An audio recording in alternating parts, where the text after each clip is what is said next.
Sir আমি phone করিনি, এরা আমাকে ভুল বুঝছে। আমি আমার বন্ধুর বাসায় বেড়াতে আসছিলাম। এই শালা, তুই ডাকাত না তো তোর কাছে অস্ত্র কেন? তুই বাসালি অভিনয় করছিস না শালাকে? থাম সব। আইন কেউ নিজের হাতে তুলে নেবেনি, এর বিচার আদালত করবে। আরে না, এই লোক আমার বন্ধু হবে কিভাবে? এই লোককে তো আমি কোনোদিন দেখিনি। মার খাইছে তো তাই ভুল ভাল বকছে। আরো 2 খাই দাও, দেখো সব ঠিক হয়ে যাবে। শালা তুই আবার মিথ্যা বলছিস, শালাকে লাগা আমার।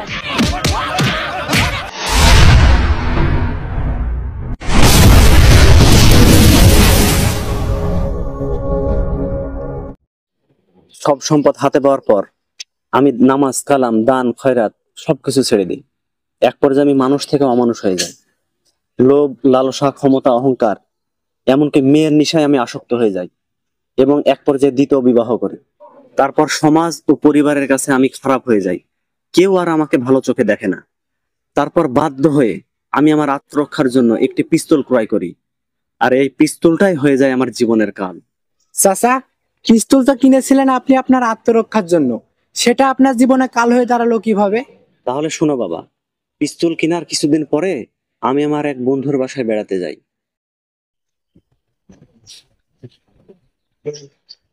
গোলাম রাব্বি, ও গোলাম রাব্বি, বাড়িতে আছো নাকি?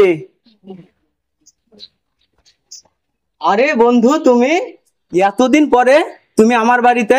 আমি তো ভাবতেই পারছি না। তারপর বলো, তুমি কেমন আছো? এই তো বন্ধু, আছে আর কি মোটামুটি। তবে সুখ আছে কিন্তু শান্তি নাই। কি বলো বন্ধু, তুমি এত সয় সম্পত্তির মালিক আর তোমার মনে শান্তি নাই? আচ্ছা যাই হোক, তোমার সব কথা পরে শোনা যাবে। তুমি এখন বাড়ি ভিতর আসো তো।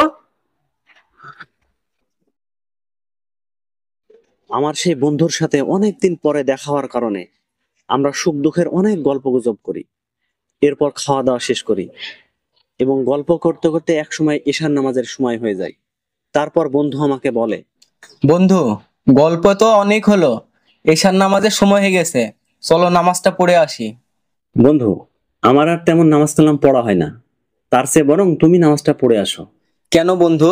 আমি যতদূর জানি তুমি তো 5 ওয়াক্ত নামাজ পড়তে। তোমার কথা ঠিক আছে, কিন্তু বিভিন্ন ব্যস্ততার কারণে আমার আর নামাজ পড়া হয় না।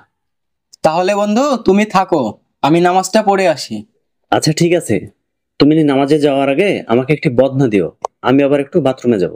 আরে বন্ধু, আমার বাথরুমে তো সব রকমের ব্যবস্থা আছে, ওখানে গেলে সব পেয়ে যাবা।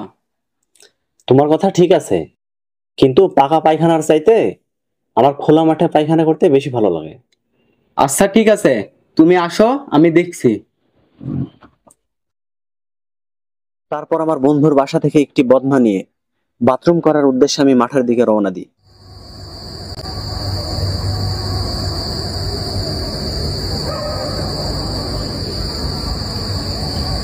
এবং একটি ফাঁকা জায়গা দেখে বাথরুম করতে বসে পড়ি।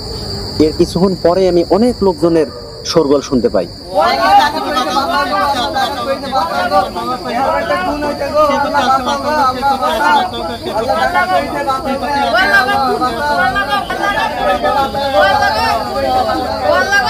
কি ব্যাপার, ওই বাড়িতে এত শোরগোল হচ্ছে কি করা? আবার অনেকে তো দেখি যে খুন খুন বলে চিৎকার করতেছে। যাই একটু গিয়ে দেখে আসি তো। তারপর আমি 1 পা 2 পা করে সেই ঘটনাস্থলে যেতে থাকি। আরে কি হলো? এক পরিবারে 3 খুন, কি জঘন্য ভাবে খুন করেছে। আচ্ছা ভাই, কি হয়েছে এখানে? দেখছেন না এখানে খুন হয়েছে? কে আপনি? আপনি তো আমার গ্রামের না। এই এলাকাতে আমি আমার বন্ধুর বাসায় বেড়াতে আসছি। না, আপনার দেখে সন্দেহজনক লাগছে। এই একে একজন চেক করতো। ঠিক আছে, আমি দেখছি।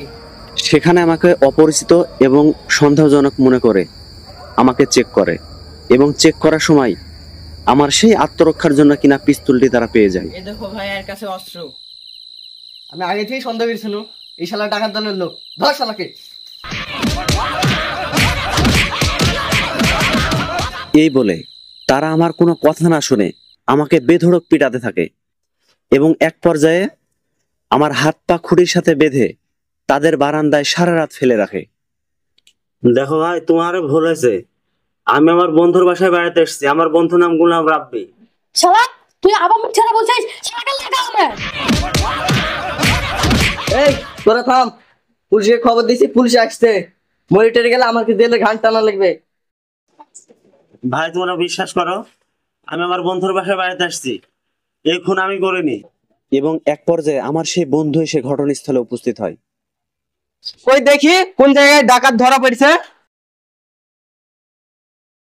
আমি আপনাদেরকে বারবার বলছি না আমি আমার বন্ধুর বাসায় বেড়াতে আসছি, এই দেখেন এটা আমার বন্ধু। এই লোককে চিনিস?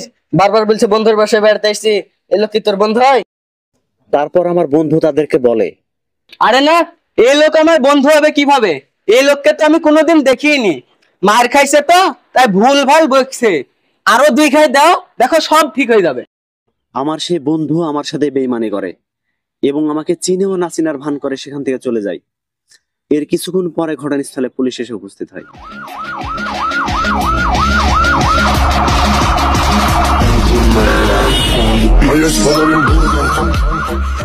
তুই দেখি কোথায় ডাকাত। স্যার আসছেন, এদের ডাকাত। স্যার আমি ফোন করিনি, এরা আমাকে ভুল বুঝছে, আমি আমার বন্ধুর বাসায় বেড়াতে আসছিলাম। এই শালা, তুই ডাকাত না তো তোর কাছে অস্ত্র কেন? তুই বাসালি অভিনয় করছিস? মার শালাকে। থাম সব, আইন কেউ নিজের হাতে তুলে নেবেনি, এর বিচার আদালত করবে। স্যার আপনি বিশ্বাস করেন, সত্যি এই খুন আমি করিনি, আমি আমার বন্ধুর বাসায় বেড়াতে আসছিলাম, সেই বন্ধু আমার সাথে বেইমানি করছে। এই এখানে তোর কোনো কথা শোনা যাবে না, যা বলার আদালতে যাই বলবি। এই আর বান্ধবটা খুলে দে। তারপর সেখান থেকে পুলিশ আমাকে নিয়ে চলে যায় এবং আদালতে সে 3 খুনের সকল দায়ভার আমার ঘাড়ে এসে পড়ে। এবং আমি সত্যটা স্বীকার করি যে মহামান্য আদালত, আমি আমার ভাইয়ের ছেলেকে খুব নির্মম ভাবে হত্যা করেছি, কিন্তু এই 3 খুন আমি করিনি। জঘন্যভাবে খুন করে কিন্তু মহামান্য আদালত আমার কোনো কথাই শুনে না, ওই 3 খুনের দোষে দোষী সাব্যস্ত করে আমাকে 14 বছরের সশ্রম কারাদণ্ডে দণ্ডিত করে।